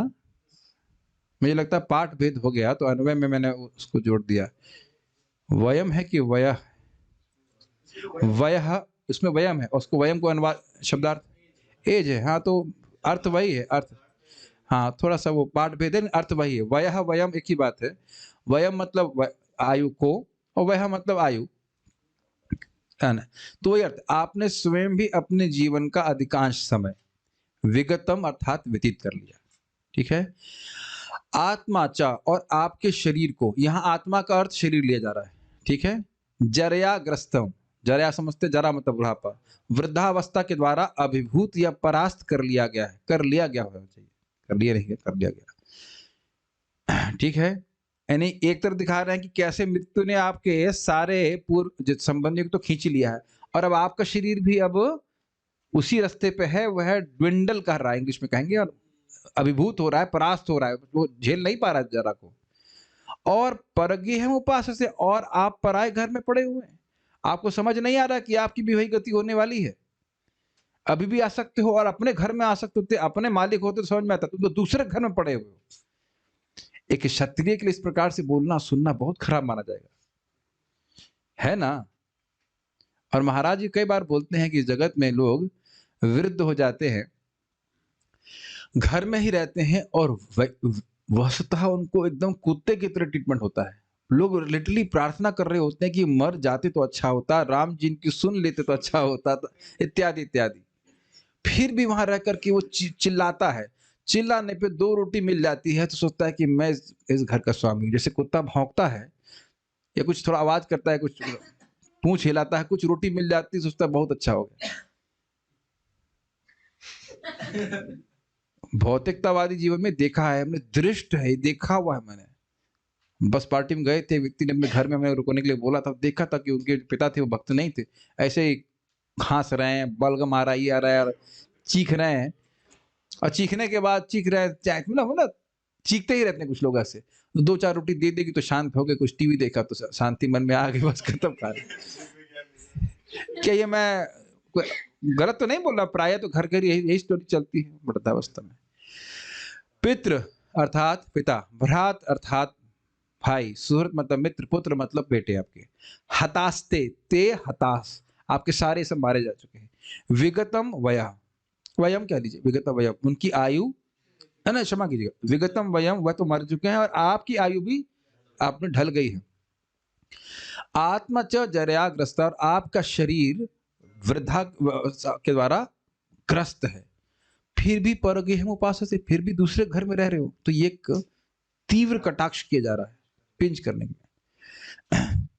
कई बार साधुओं की बात कड़वी लगती है, लेकिन देखिए जो ऑपरेशन करना है किसी को, मान लीजिए हृदय का, तो वो मक्खन नहीं लगाएगा यहाँ पे कि भाई थोड़ा सा मक्खन मिश्री का लेप कर दें तो उसे ठीक हो जाएगा, शांति मिल जाएगी।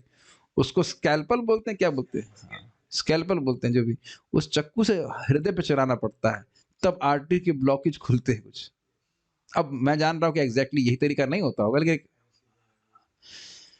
तो कठिनाई लगती है, लोगों को कड़वा लग जाती है बातें, लेकिन ये बातें हम सुनना नहीं चाहते हैं। श्रीधरी, लेकिन हमारे लाभ के लिए श्रीधरी। अब आपका यहाँ रहना अत्यंत दीनता है, इसको बोल रहे हैं। इस बात को बतलाने के लिए विदुर जी पितृ भ्रात इत्यादि 7 श्लोकों के द्वारा पहले वैराग्य को उत्पन्न करते हैं। मतलब इस श्लोक से लेकर आगे 7 श्लोक तक बोल रहे हैं, से वैराग्य उत्पन्न होगा। देख नहीं रहे हो कि सब मारे गए हैं और तुम भी बुढ़े हो रहे हो और दूसरे घर में पड़े हो, तो इससे व्यक्ति कुछ आसक्ति कम होगी कि नहीं होगी, ये बोल रहे हैं। यहाँ आत्मा शब्द से शरीर को कहा गया। आत्मा के कई अर्थ होते हैं और आत्मा का एक अर्थ होता है शरीर, जो कि यहाँ पे लिया गया इस तरह से, क्योंकि आत्मा कभी जरा से ग्रस्त नहीं होती है और मन भी कभी बुढ़ापे से ग्रस्त नहीं होता। प्रसंगम अजरम पाशुम, बुढ़ापे में भी जिलेबी की इच्छा होती है और अन्य को जलेबी की इच्छा से, उपलक्षण से अन्य इच्छाओं को भी ले लेना चाहिए। इच्छा कभी नहीं मरती है अगर भक्ति नहीं किया रहता है। थोड़ा यहाँ पे बात है तो सुनिए ध्यान से। जो भक्ति नहीं कर रहा रहता है उसकी इंद्रियां क्षीण हो जाती हैं, लेकिन इच्छाएं यथावत बनी रहती हैं और तब बहुत फ्रस्ट्रेशन होती है। इसी को कहते हैं सठियाना, क्योंकि इच्छा तो बहुत प्रबल है लेकिन अब भोग करने की क्षमता बिल्कुल नहीं, इसीलिए व्यक्ति फ्रस्ट्रेट हो जाता है। लेकिन भक्त अगर भक्ति कर रहा होता है तो जैसे जैसे वृद्धावस्था बढ़ती है उसकी इच्छाएं भी समाप्त होने लग जाती हैं। और वृद्धावस्था की बात छोड़ी, जवानी में ही कितनी इच्छा समाप्त हो जाती है। अगर भक्ति गंभीरता से करता है तो इंद्रियां शिथिल हो जाए तो दिक्कत क्या है, इच्छा तो पहले समाप्त हो गई है। Does it make sense? क्या ये प्रत्यक्ष रूप से आप नहीं देखते? इस्कॉन में देखिए कितने सन्यासी हैं, भक्त हैं, कितने प्रसन्न रहते हैं। Is it not? ये तो आप लोग आंखों से देख रहे हैं ना। तात्पर्य, राजा धृतराष्ट्र को क्रूर काल द्वारा वशीभूत उनकी गंभीर दशा का स्मरण कराया जा रहा है कि तुम हो इस प्रकार से। देखो, उन्हें अपने विगत अनुभव के कारण उन्हें अधिक बुद्धिमान हो जाना चाहिए था कि उनके जीवन में क्या घटित होने जा रहा है। मतलब जो पहले हो चुका है उससे शिक्षा लो। तो उनके पिता विचित्रवीर काफी पहले मर चुके थे जब वे तथा उनके छोटे भाई सभी छोटे छोटे बालक थे। वेल, ये तो नहीं कह सकते क्योंकि विचित्रवीर के मरने के बाद जन्म हुआ था।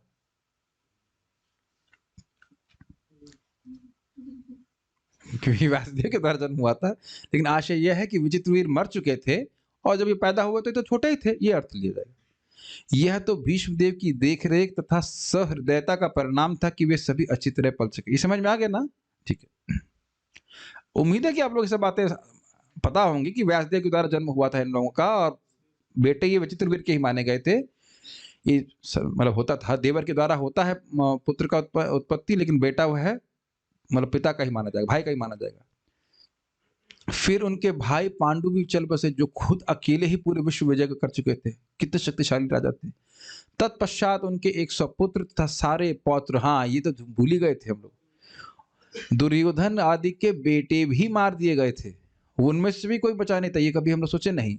अपने अन्य समस्त हितैषी समेत यथा भीष्मदेव, द्रोणाचार्य, कर्ण तथा अन्य बहुत से राजाओं तथा मित्र सभी कुरुक्षेत्र के युद्ध में काम आ चुके थे। अच्छा, काम आ चुके थे मतलब उनकी आहुति हो गई थी। They have been used up, इसे कहना चाहिए। जैसे तेल खत्म हो जाता है, इस तरह से इसमें आहुति हो गई थी। इस प्रकार उनके सारे जन तथा उनका सारा धन नष्ट हो चुका था और अब वे अपने भतीजे की कृपा पर जीवित थे, जिसे उन्होंने सभी प्रकार की मुसीबत में डाला था। जिसको तुम जीवन भर पराया माने, उसको अब अपना मान रहे हो। समझ में आया? समझ में आ रहा है कि परग्रह क्यों बोल रहे हैं? जीवन भर तुमने उनको पराया माना, मारने का प्रयास किया, तभी तो पराया मान रहे हो। और आज तुम बोल रहे हो कि हमारा मतलब क्या, हमारा भतीजा। ये अपने जीवन में आप कई बार देखे होंगे कि बहुत से कोई रिश्तेदार आपका बहुत द्वेष कर रहा है, और जब जरूरत पड़ती है तो वो, अरे हमारे भतीजे हो, हमारे भांजे हो, ये है वो इत्यादि। गलत तो नहीं कह रहे हैं? तो आप क्या सोचेंगे, जीवन भर तो तुम पराये किए, जीवन भर हमसे द्वेष किए, अब मौका पड़ा तो तुम हमसे प्रेम कर रहे हो। तो याद दिला रहे हैं परगेहम, तुमने उसको कभी अपना नहीं माना है, अब कैसे अपना मान रहे हो? इन सारी विफलताओं के बावजूद वे सोच रहे थे कि वे अपना जीवन दीर्घ काल तक ऐसे ही चलाते रहेंगे। ये बड़ा हिटिंग पॉइंट है। ये केवल धृतराष्ट्र पे घटित है क्या? हम सब पे घटित है। हम सब लोग नहीं सोच रहे हैं कि अभी तो जीवन बहुत लंबा चलेगा, इंक्लूडिंग माई सेल्फ। हम जूस पी रहा हूँ, च्यवनप्राश खा रहा हूँ, सूर्य नमस्कार कर रहा हूँ, ये हम सबकी प्रोग्रामिंग है, और उसमें कोई और क्या करा जाए? सोचता ही कि बहुत लंबा जीऊंगा, होप्स तो है ना कि अब खुद लंबा जिएंगे, बहुत बड़े जिएंगे। मैं बोल रहा हूँ, हम लोग आंवला पी रहे हैं, कुछ पी रहे हैं, बाकी लोग कुछ और प्रयास कर रहे हैं। सभी की इच्छा ना बहुत लंबा जिए, स्वस्थ रहे, इत्यादि इत्यादि। और हम सोच रहे हैं कि हमारी प्लानिंग से हम चलेंगे बढ़िया तरह से। ऐसा धृतराष्ट्र को विदुर यह बता देना चाहते थे कि हर एक को अपने कर्म एक मैं बताना चाहूंगा, मैं अपनी नानी को बोल रहा था, नानी आप यही रहिए, अब कभी मृत्यु हो सकती है। तो नानी बोली, अरे मैं 10 साल नहीं मर रही। ये है, डिवोटी थी, लेकिन ये प्रवृत्ति होती सभी में। मैं 10 साल नहीं मर रही, 2 महीने में मर गई। लेकिन अच्छा हुआ कि वृंदावन आके मरी, बहुत अच्छी बात है। लेकिन ये मैं कई बार बोला करता, एकदम स्पष्ट बोल रही थी, बड़े मतलब कॉन्फिडेंस के साथ कि मैं तो 10 साल नहीं मर रही।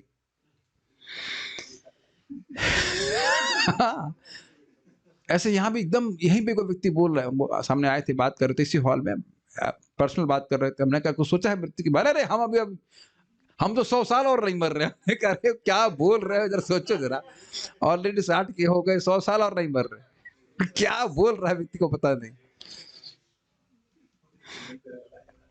तो यही प्लानिंग लोगों की सस्ती, इसीलिए तो लोग पाप कर रहे हैं कि हमें तो कुछ हिसाब देना नहीं है। धृतराष्ट्र को, और कितना अद्भुत, अगर किसी को कहो कि भाई अब घर छोड़कर वृंदावन चले जाओ, वन में नहीं, वृंदावन ना करो, नहीं अभी तो नाती का ये नहीं हुआ है, बेटे का वो सेटलमेंट नहीं हुआ, ये वो, जैसे लग रहा है बहुत समय है हमारे पास अभी। हाँ भाई, कहाँ निकलेंगे घर से, कैसे क्या करें, इत्यादि इत्यादि। शरीर साथ देने वाली बात नहीं, शरीर तो भी थोड़ा बहुत चल रहा है, लेकिन अभी वो आसक्ति को ही पोसते रहते हैं। ठीक है? धृतराष्ट्र को विदुर ये बताना देना चाहते थे कि हर एक को अपने कर्म तथा भगवत कृपा द्वारा अपनी रक्षा करनी होती। ये बहुत अच्छी पॉइंट है। जो आप इस समय कर्म कर रहे हैं उसके अनुसार ही आगे कुछ फैसला होगा। भगवान की भक्ति करेंगे, भगवान के पास चले जाएंगे। बहुत इंपॉर्टेंट बात है। मनुष्य को श्रद्धा पूर्वक अपना कर्म करना चाहिए, फल तो परमेश्वर पर आश्रित है। जो व्यक्ति परमेश्वर द्वारा रक्षित नहीं है, उसकी रक्षा न कोई मित्र, न संतानें, न पिता, न भाई, न राज्य या अन्य कोई कर सकता है। और कौन व्यक्ति परमेश्वर के द्वारा रक्षित है? एतद विषयामतिः। जो व्यक्ति भगवान का नाम उच्चारण करता है, भगवान की ऐसी मति होती है कि यह व्यक्ति मेरा है और इसकी रक्षा मेरे को करनी है। हरे कृष्णा कृष्णा कृष्णा हरे हरे, हरे राम राम राम हरे हरे। और रक्षा वो अपनी बुद्धि के अनुसार करते हैं। और इतना तो मानते हैं ना, भगवान के पास हमसे कुछ थोड़ी बहुत अधिक बुद्धि है। समझ रहा है? वो अपने हिसाब से रक्षा करते हैं, लेकिन रक्षा जरूर करते हैं।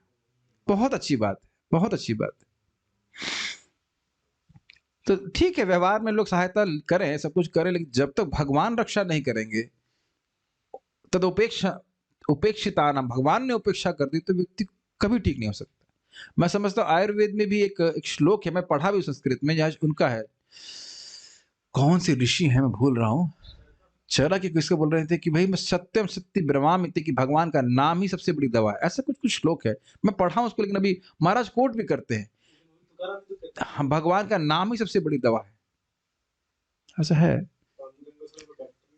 हम लोग बारंबार ये समझ नहीं पा रहे हैं कि भगवान कितनी बड़ी बड़ी बाधाएं दूर कर दे रहे हैं, भगवान की भक्ति कर रहे हैं। उस दिन भी प्रभु जी ने कथा सुनाई थी ना कि व्यक्ति भक्त है, उसकी नाड़ी बिल्कुल बता रही है कि वो स्वस्थ व्यक्ति है, फिर भी शरीर में कष्ट है। क्या नाम तो अब नहीं बताए थे कि ब्रह्मचारी के बारे में बता रहे थे। तो बाद में वो वैद्य जी ने बताया कि भगवान तुम्हारा कर्म नष्ट कर रहे हैं, इसलिए थोड़ा दुख दे रहे हैं। बाद में वो अपने आप ही ठीक हो गए। तो इसलिए बड़ा ध्यान रखना चाहिए भक्तों की, कुछ जीवन में कष्ट भगवान दे भी रहे हैं तो उसका एक प्रयोजन है, और उसको थोड़ा समझ लीजिए। महाराज बहुत सुंदर तरीके से बताइए, सब लोग ध्यान से सुनिएगा कि भक्ति करने के बाद भी कष्ट आता है तो कैसे ग्रहण करना चाहिए। तो महाराज समझा रहे थे कि मान लीजिए किसी के हाथ में फोड़ा है, तो भाई नहीं तो मैं तो डॉक्टर नहीं हूं, आप सत्यापित कीजिएगा। तो कभी कभी वैद्य जानबूझ करके उस फोड़े को नहीं फोड़ता है, उसको पकने का वेट करता है, सत्यापित किया जा रहा है। और जब वो पक जाता है तो जब तक पकेगा कुछ तो दर्द होगा, लेकिन पकने के बाद उसको फोड़ेगा, जो कुछ इलाज करेगा तो दोबारा फोड़ा नहीं होगा, है ना। बहुत सुंदर उदाहरण मुझे लगा। तो आप कहेंगे हमारे जीवन में कष्ट आ रहा है, हम तो भगवान का भजन कर रहे हैं, हमारा कष्ट क्यों निवारित नहीं हो रहा। तो भगवान कुछ प्रयोजन लेकर के उस कष्ट को नहीं अभी निवारण कर रहे हैं, ताकि आगे बहुत बड़ा कष्ट की निवृत्ति हो जाए। ठीक है। अतएव मनुष्य को भगवान के संरक्षण की खोज करनी चाहिए, क्योंकि यह मनुष्य जीवन इसी खोज के लिए मिला है। उन्हें उनकी गंभीर स्थिति की जानकारी निम्नलिखित शब्दों द्वारा और भी अधिक दी गई। इस श्लोक को भी और देखेंगे हम। तो एक बहुत महत्वपूर्ण बात है कि वह कौन सा स्थान है जहां जाकर मैं वापस कभी नहीं आऊंगा, वैकुंठ धाम। और वहां कैसे पहुंचूंगा, भगवान की भक्ति करके। तो इसके लिए मानव जीवन का उपयोग करना चाहिए। कल भी हम सुन रहे थे, एक एक क्षण का उपयोग उसके लिए करना चाहिए। अरे चलो भाई, एक क्षण नहीं कर पा रहे हो तो भागवत ने भी लिखा है सायं प्रातः गृणन, कम से कम सुबह और शाम तो भगवान की भक्ति लगाना चाहिए। अब उसको और क्लियर कर रहे हैं कि किस प्रकार से उनका शरीर वृद्धावस्था से ग्रसित है। उसको इस श्लोक में बोल रहे हैं, अंधः पुरैव बधिरो, अंधः पुरैव बधिरो, मंद प्रज्ञाश्च साम्प्रतम्, अंधप्रज्ञाश्च साम्प्रतम्, विशीर्णदन्तो मंदाग्निः, विशीर्णदन्तो मंदाग्निः, सरागः कफमुद्वहन्, सरागः कफमुदहन्, अंधः पुरैव बधिरो मंद प्रज्ञाश्च साम्प्रतम्, अंधः पुरैव बधिरो मंदप्राज्ञाश्च साम्प्रतम्, विशीर्णदन्तो मंदाग्निः सरागः कफमुद्वहन्, विशीर्णदन्तो मंदाग्निः सरागः कफमुद्वहन्। आप जन्म से ही अंधे रहे हैं और हाल ही में आप कुछ बहरे हो चुके हैं। वाह, कितना प्रेम भरे शब्द है। धाए धाए। आपकी स्मृति कम हो गई है और आपकी बुद्धि विचलित हो गई है। ये सुनने में तो बहुत खराब लगेगा। अभी धृतराष्ट्र को बोला जा रहा है तो आप लोग हंस रहे हो, और आप कोई बोलते कि आपकी बुद्धि, मालूम मुझे कोई बोलते क्लास के बाद या क्लास के समय, क्या कोई प्रश्न है? हाँ, एक कमेंट है, क्या आपकी बुद्धि विचलित हो गई है? तो बहुत बुरा लगे, है कि नहीं? किसी भी वक्ता को बहुत बुरा लगेगा भाई। कुछ भी मान लो, कहे प्रभु जी आपकी लग रहा है आंख में कुछ प्रॉब्लम हो रही है, हाँ मान लेंगे सब कुछ है।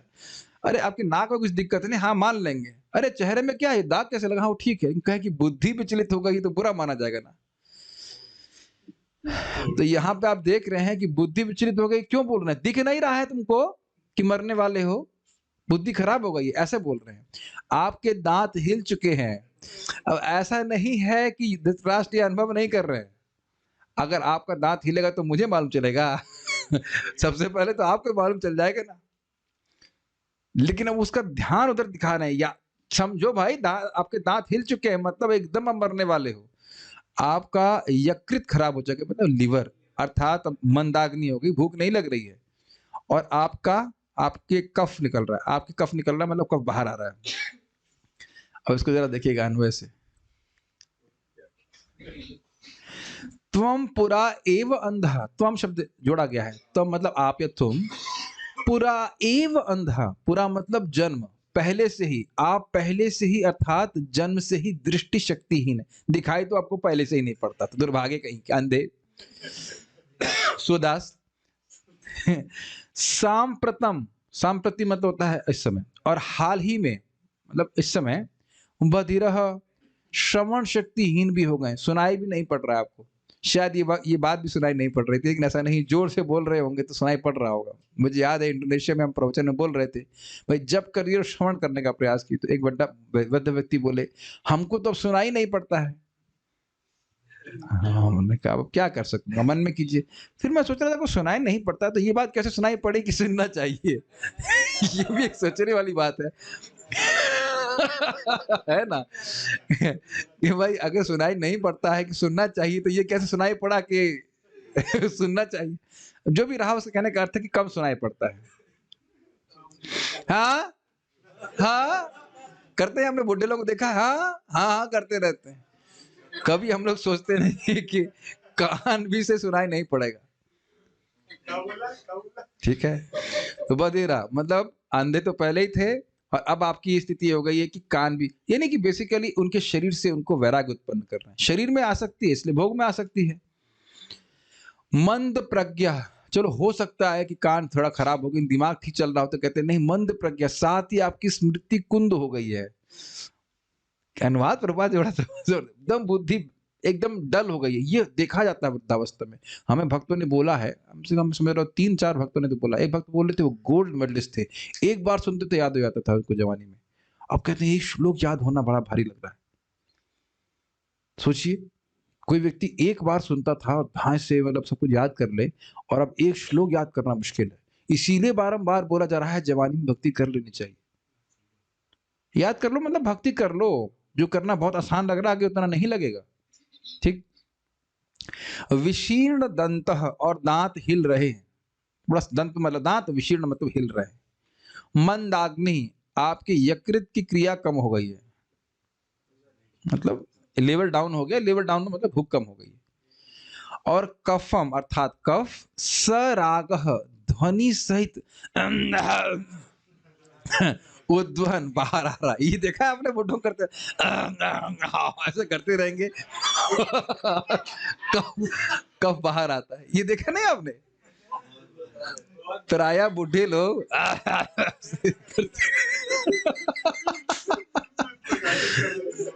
तो मुझे याद है कि हमारे आईआईटी में योगा टीचर थे, शायद काफी उम्र थी उनकी, तो वो मायावादी थे, वैसे ही बोलते थे, तो जब भी कुछ योगा सिखाएंगे तो ऐसे करेंगे, उसके बाद योगा सिखाएंगे, पर कहते हैं मैं ही ब्रह्म हूं। मुझे बहुत हंसी आती। तो खैर ये प्रायः देखा जाता है। सरागः, ये समझ में आ रहा है? सरागः कफमुद्वहन, संस्कृत देख लीजिए। अंधः पुरैव, आप तो बचपन से पहले से ही अंधे थे। बधिरोह मंद प्राज्ञश्च सांप्रतम, अब इस समय आप बहिरे भी हो गए हैं, मंद प्राज्ञ भी हो गए, बुद्धि भी कम हो गई है। तो जो लोग वृद्ध हैं उन्हें कुछ सुनाई दे रहा है, हमको तो लोग दिख रहे हैं यहाँ पे, अब कुछ अभी दिख रहा है। अभी दिख रहा है मतलब अभी बुढ़े नहीं हुए। अभी दिख रहा है, अभी सुनाई पड़ रहा है, इसलिए बुढ़े नहीं हुए। बुद्धि भी चल रही तो प्रभु जी अभी तुम्हारे पास बहुत टाइम है। ठीक है ना। और विशीर्ण दंता, चेक कीजिए अपने सारे वृद्ध लोग अपने जीभ के द्वारा दांत चेक कर लीजिए। अभी तो नहीं, अभी तो है, तो अभी बुढ़े नहीं पर्याप्त। तो ये श्लोक हम पर घटित नहीं है प्रभु जी, है ना, अभी और टाइम है। अच्छा, मंदाग्नि, पराठे खाने, पराठे खा पा रहे हैं अभी कि नहीं? हाँ खा पा रहे हैं, तो आप पर भी अप्लाई नहीं हो रहा है, पच भी रहा है प्रभु जी, अभी तो हम जवान है, कोई दिक्कत नहीं।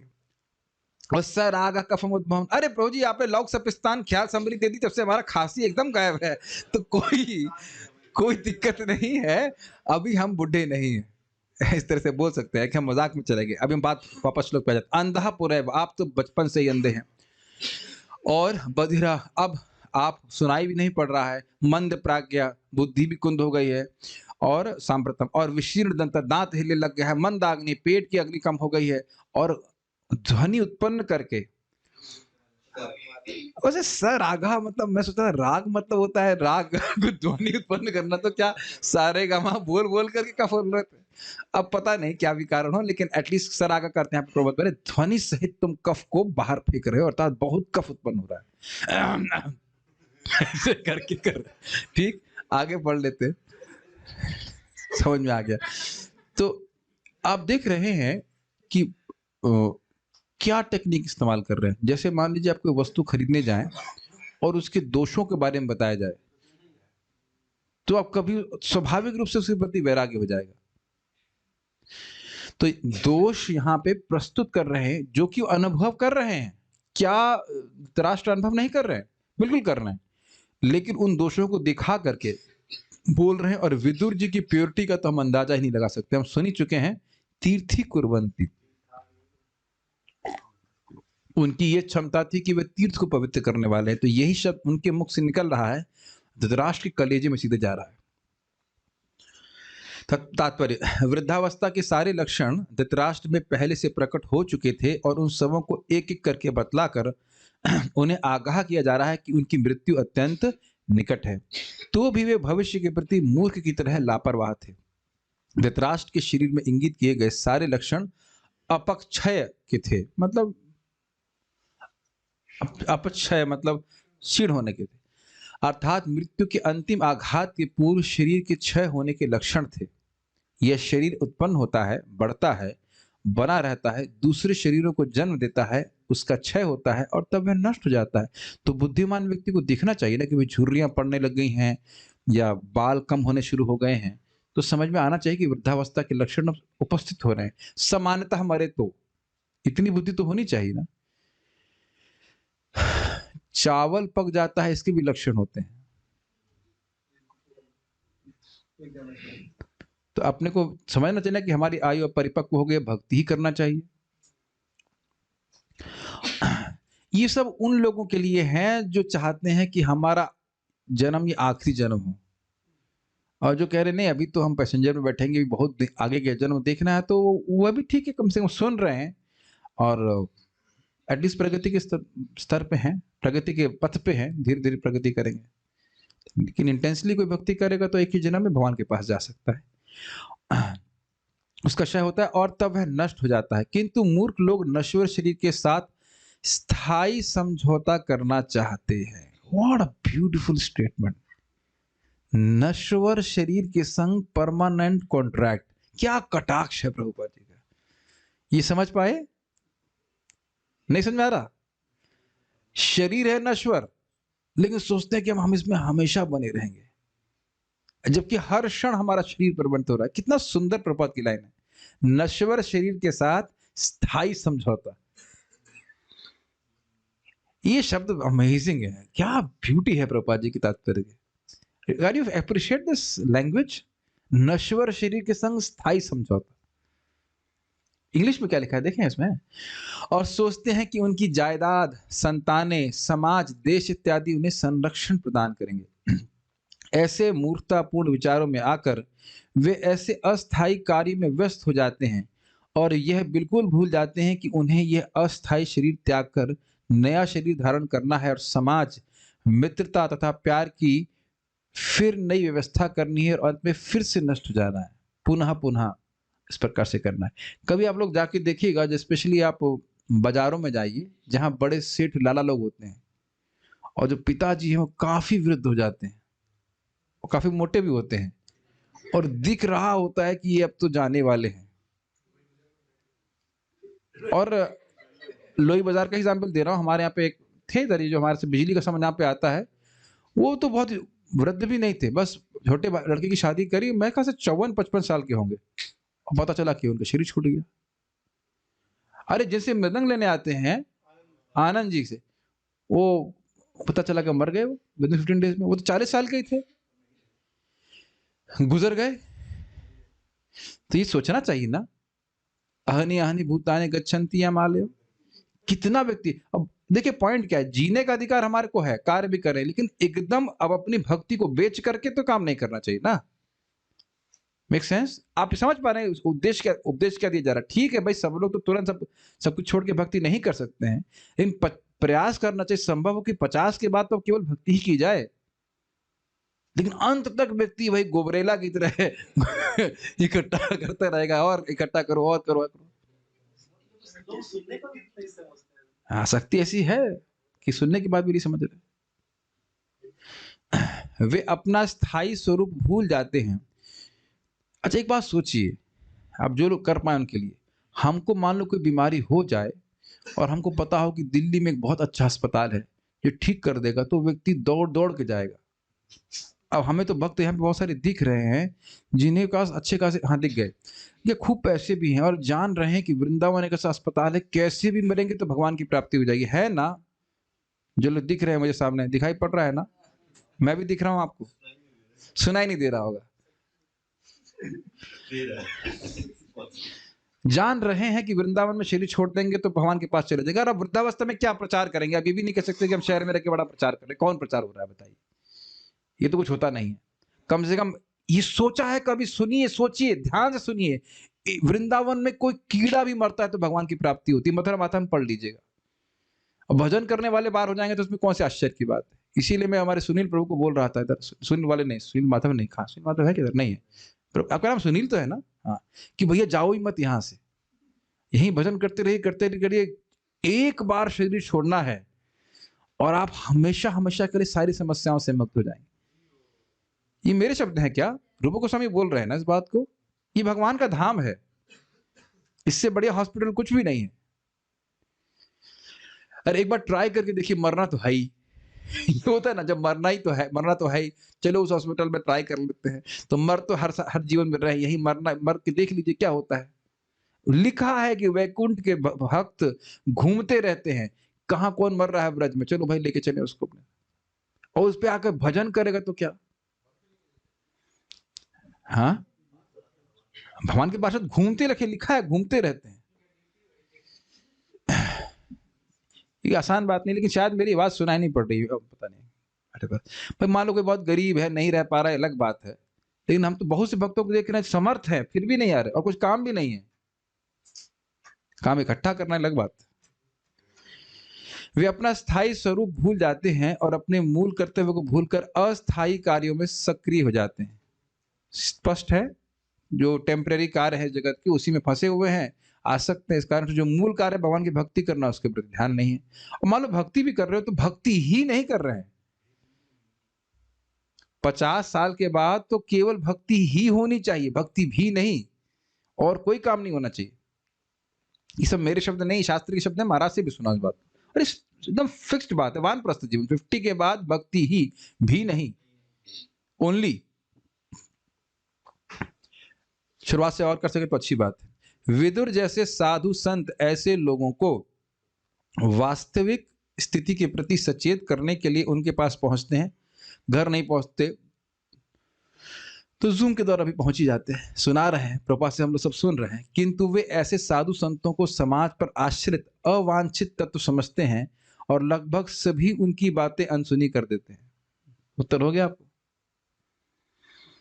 कौन सुनना चाहता है? हमारे ऑफिस में व्यक्ति बैठा था, हमने कहा आइए वृंदावन रही, अरे नहीं अब घर में ही मरेंगे हम। ने कहा अच्छा भाई तो ठीक है, ऑल द ब्लेसिंग्स। कानपुर से आए थे व्यक्ति भी। क्या तो माया है इसमें।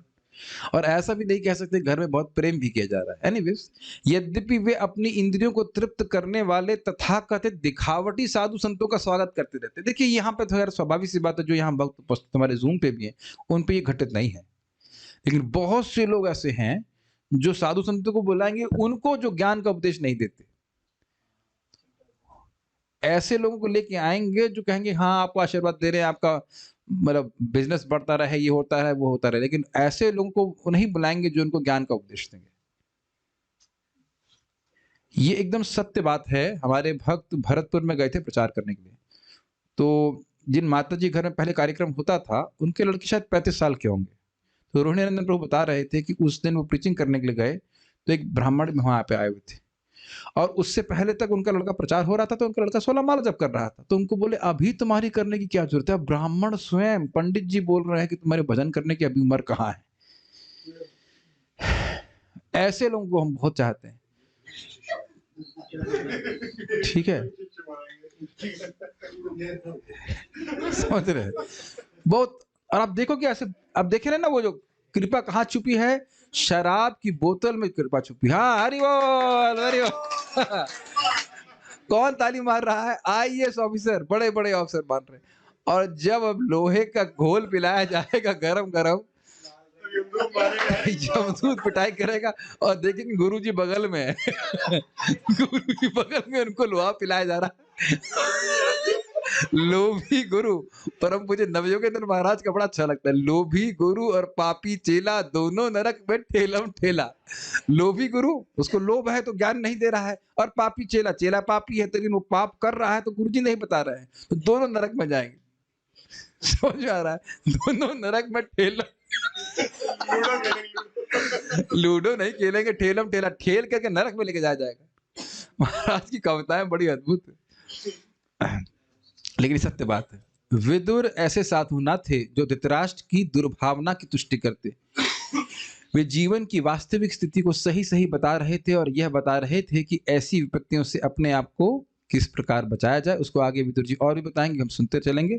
कोई प्रश्न किसी भक्त का होगा तो मैं एक बार देख लेता हूँ, कमेंट्स कुछ है तो।